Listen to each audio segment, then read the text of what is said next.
set? Okay, so now we're going to talk about something very, very important in predicate logic. Every property we've looked at so far is one place. It applies to just a single thing.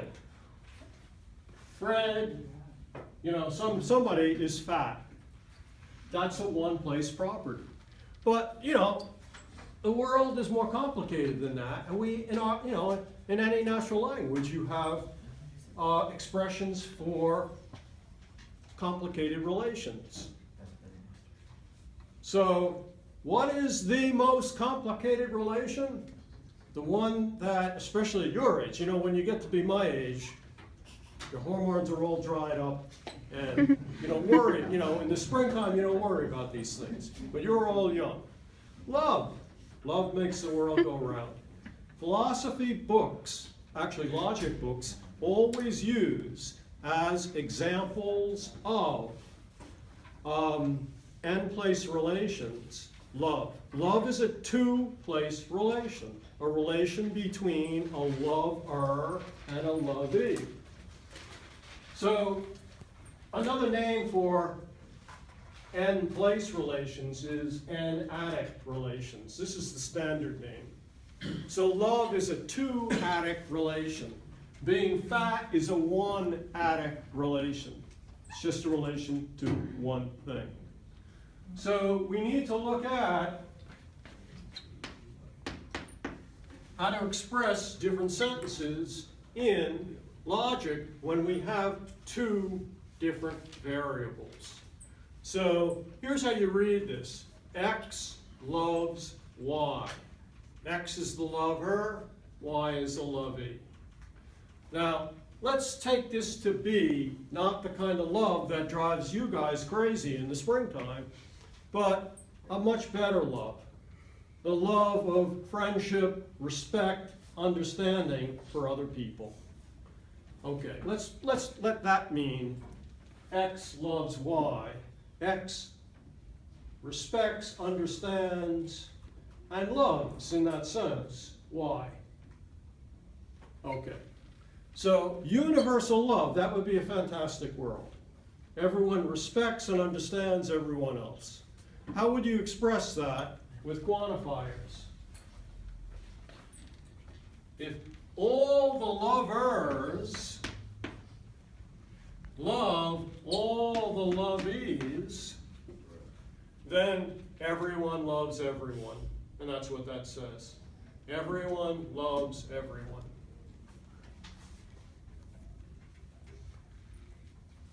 However, we know in our world that's not true, unfortunately, but at least some people love some people. So that's how we would say someone loves someone.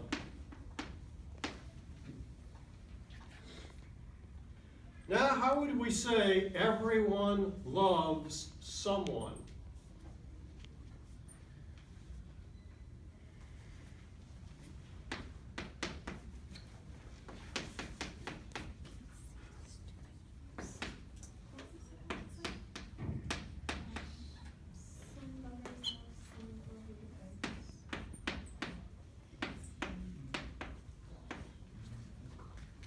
Everyone loves someone.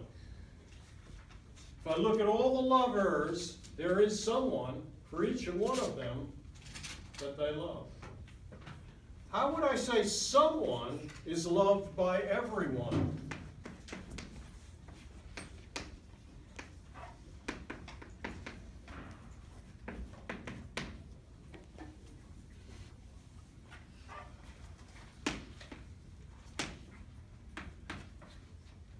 Okay, how would I say someone, some lovee, is loved by every lover?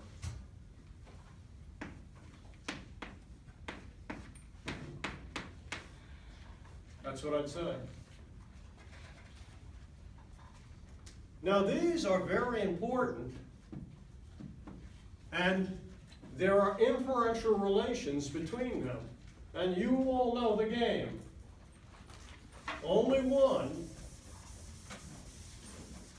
So it might be that 3 implies 4 and 4 implies 3. Remember the game. Or it might be that 3 doesn't imply 4, but 4 does imply 3. Or 3 does imply 4, but 4 doesn't imply 3. Or, and this is for the free quiz, one of these 4 is correct. I have to write down the last one. Or it might be that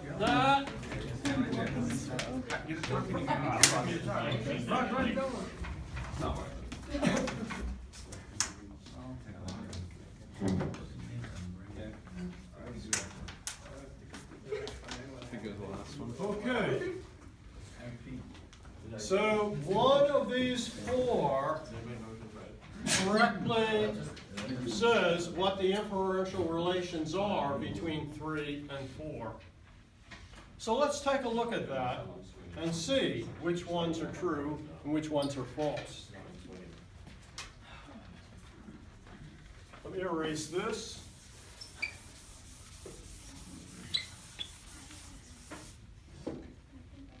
Isn't the first one and the last one the same?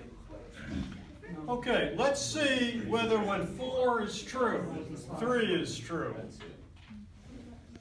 If someone is loved by everyone, does it follow that everyone loves someone? Now, when you say someone is loved by everyone, you mean by everyone every single person or every single object. So that means someone loves themselves as well as everyone else loving that someone. So if someone is loved by everyone is true, it's got to be true that everyone loves someone. Now, let's draw a picture. Suppose there are 3 people, A, B, and C. So when it's true that someone is loved by everyone, let's say A is loved by everyone.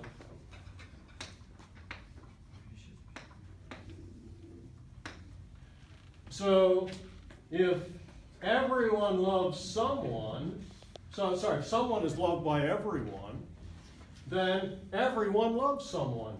C loves A, B loves A, and A loves A. So when this is true, this is true. However, this picture does not prove that 3 follows from 4. The only thing that could prove it would be a proof. This only shows that 3 and 4 can both be true. It doesn't show that whenever 4 is true, 3 is true. It only tells you there is some situation in which they're both true. So let's prove that 3 follows from 4. By the way, since 3 follows from 4, that means that and that are incorrect. Whoops, I got it backwards. I erased the wrong one. Wow, you got everybody's hopes up. Yeah, this is the one we want to erase, so.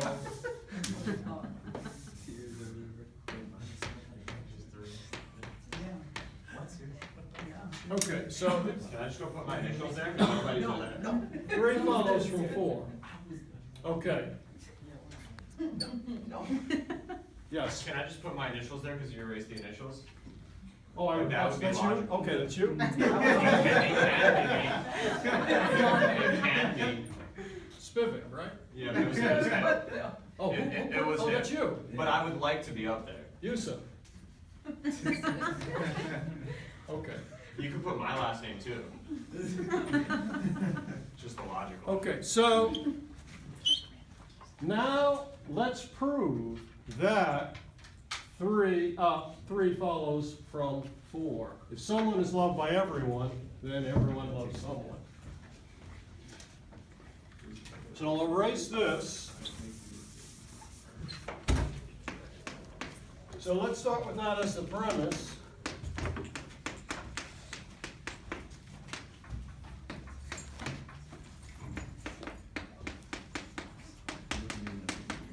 So doing EI, that's fine. The name I choose for my dummy variable is y, and y does not appear free prior to line 2 in the proof.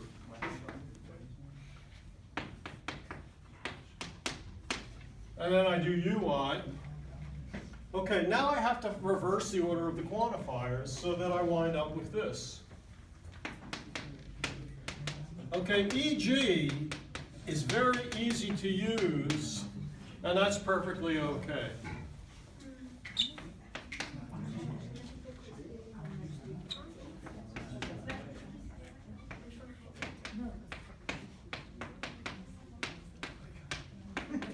Okay, now here's the question. I do UG on line 4.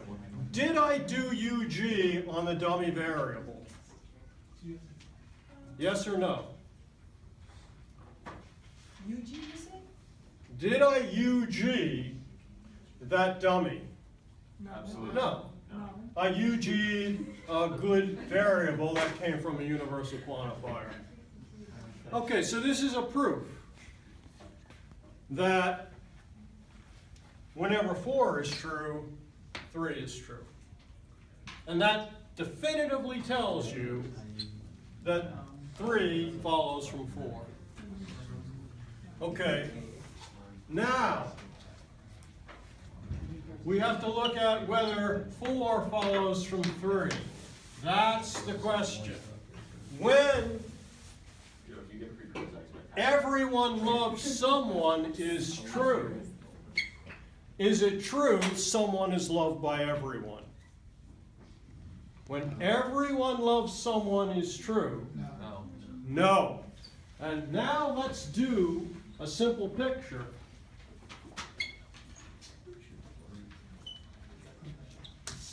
Hey. And the winner is Yusuf for the free quiz. So I'm going to erase this, I got you. and I'm going to draw a picture. Now, although a picture of a universe will never ever show one thing follows from another, it will definitively prove that one thing does not validly follow from another. So let's draw a picture in which it's true that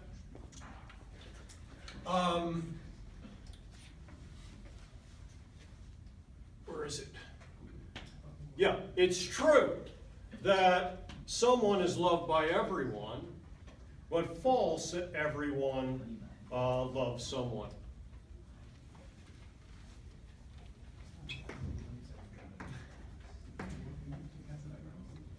So, someone is loved by everyone. Oh, wait, I'm doing the wrong one. Yeah, we want 3 from 4. Everyone loves someone is true.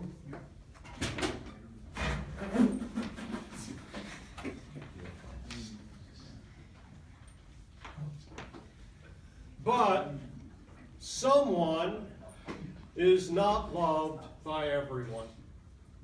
So here is a world where 3 is true. Everyone loves someone. But it's false that someone is loved by everyone. So A loves B. Actually, let's change the arrows here to make it easier to talk about. Okay. A loves B. B loves C. C loves A. That's a bad world. Everybody loves someone, but there's no return. It's unrequited love. Typical of your lives as an undergraduate. Okay. So this is a world in which everyone loves someone is true, but someone is loved by everyone is false. Okay. This is definitive. This shows that when 3 is true, 4 may not be true. However, notice you could also draw a picture where both 3 and 4 are true. But that wouldn't prove that 4 follows from 3. This proves it doesn't follow from 3. Now I want to show you something very important. I also said a proof definitively proves something. And the proof definitively proved that 3 follows from 4. Whenever 4 is true, 3 is true. But now I'm going to do a proof that when 3 is true, 4 is true. So let's see how that looks. Let's start with 3.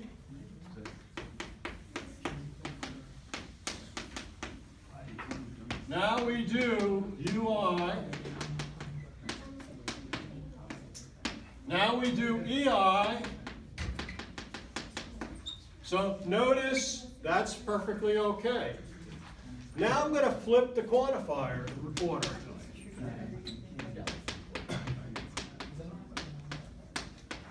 Okay, when I did UG on line 4, did I UG the dummy or the genuine variable? The genuine one. So I didn't violate the restriction on UG. But now look what happens.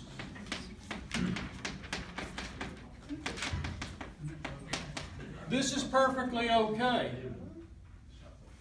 Now I have a huge problem. This is a definitive proof that 4 follows from 3. This is a definitive proof that 4 does not follow from 3. Only one can be correct. This is the tricky line, but I did not violate the restriction on UG. I didn't UG on Y. I UG'd on X. And X is not a dummy. So here's our problem. This is a proof that 4 follows from 3. This is a proof that 4 does not follow from 3. You can't have it both ways. 4 does not validly follow from 3 and invalidly follow from 3. Only one of these can be correct. So if this diagram is incorrect, then the proof is correct. If the proof is incorrect, the diagram is correct. Well, maybe the diagram is incorrect and the proof is incorrect. Or maybe they're both correct and we live in a world in which contradictions are true. Let's rule that out. I like to think contradictions aren't true. So we'll rule out that both the picture and the proof are correct. They both can't be incorrect either. One of them is correct, one of them isn't. So, anybody who can show right now that this is incorrect gets a free final exam. Anyone who can show that this is incorrect right now gets a free final exam. Now, can you put that on hold?